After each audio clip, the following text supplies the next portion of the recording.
Well, hello there, everybody. It's Grandpa Scott, and I'm here today with a new story and adventure. And actually, kind of a new twist on things because I've got a special friend, a special guest here today to help read the story.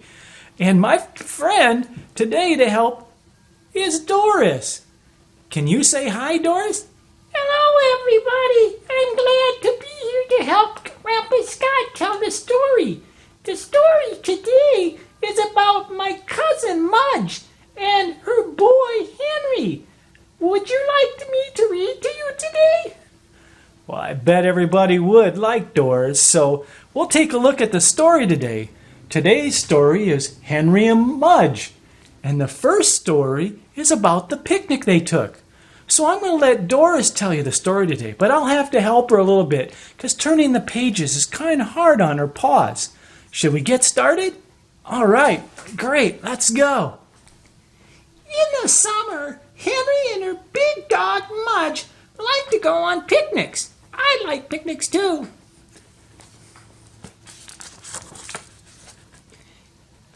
Henry packed the food, packed the jelly sandwiches, the pears, and the ginger snaps for himself. He packed up dry dog food and popcorn for my friend and cousin Mudge. They both drank water to take along. One Sunday, they went to the park for a picnic. Henry put all the food on the picnic table while Mudge chased some ants under a tree. Have you ever chased ants under a tree, Doris? Yes, I have, a lot of times. Okay. Mudge was so big that his tail went whack every time he ran around the tree. Whack, whack, whack, whack. Henry laughed at him. Soon they began eating. Henry chewed his jelly sandwiches while he threw pieces of popcorn into Mudge's mouth. Mudge always liked dessert first on picnics. Well, Grandpa Scott likes to have dessert too. Oh my. While they were eating, a yellow bee landed on Henry's pear. Henry didn't see the pea, I said. Henry picked up his pear. Oh my, I wonder what could happen next. Ow! Henry cried. Mudge jumped. The bee flew away. Ow, ow, ow! Henry cried.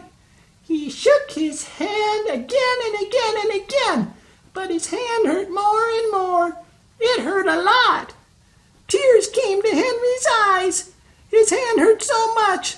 It had a puffy white circle on it.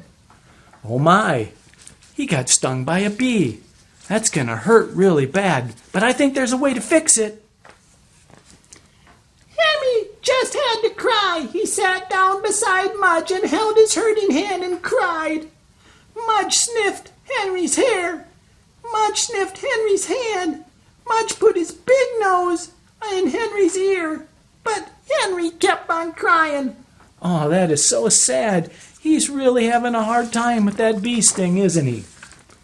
Then Mudge licked Henry's face. Mudge liked the taste. It was salty. So Mudge licked Henry's face again and again and again and again. Every tear that Henry cried, Mudge licked away. Henry cried, Mudge licked, and the hand hurt. But in a while, his hand stopped hurting. Henry stopped crying, and Mudge stopped licking. Henry looked at Mudge and smiled. Well, that's great, Doris. That's great to see how it's getting better for Henry. Henry picked up a ginger snap, took one bite, and gave the rest to Mudge. Thanks, said Henry. Mudge wagged his tail and waited for another cookie. And that's the end of our story. Isn't it nice to have a friend, a dog, just like Mudge was for Henry when he had a hard time on the picnic and getting stung by that bee? And what do you think, Doris? I think it's great. I wish I had a man cub like Henry. Well, Doris, you've got Grandpa Scott. That's right. Grandpa Scott. That makes me feel a whole lot better. Well, the story might be done, but you know, it's not over. So now's the time to go outside and have some fun because Henry and Mudge, they're all done.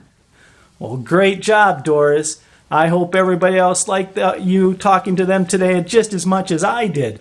Well, until next time, bye-bye.